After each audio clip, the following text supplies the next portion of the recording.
How's everyone doing?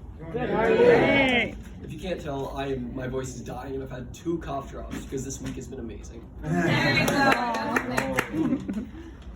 Hey guys, my name is Corbin and you probably knew that unless you didn't, which if that's true, hi, I'm Corbin, nice to meet you. And to get to know me, here's 3 things about me. 1, I hate public speaking and I'm okay at it. 2, bang energy is amazing. And 3, I love humor. If there's a joke I can make, I'll probably make it, even if it's the worst dad joke.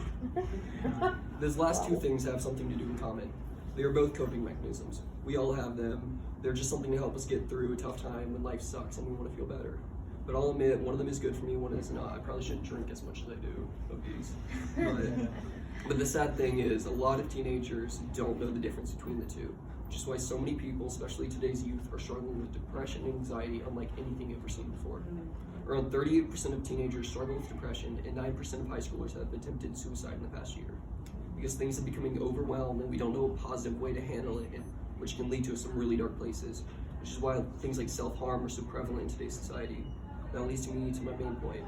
The best thing you can do for yourself when you're feeling so terrible and you feel the lowest you've ever felt is a simple step. It's reaching out to people who care.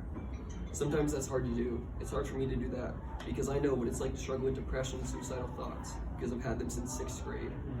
And it's hard for me to reach out because I don't want people to see me the way I see myself. And I feel like a burden on these people because why would they ever want someone who can barely get out of bed in the morning and someone who takes antidepressants because my brain's all screwed up? But the best way to deal with those is to say screw you to the voice in your head telling you that. But if you do take that step of reaching out to someone who cares, like a leader or anyone in the church, the second step is a lot easier because objects that stay in motion tend to stay in motion when they start. So the hardest thing to do in this world is to go from the absolute bottom to 1 step away from it, but it's the best thing for you. Wow. Thank you.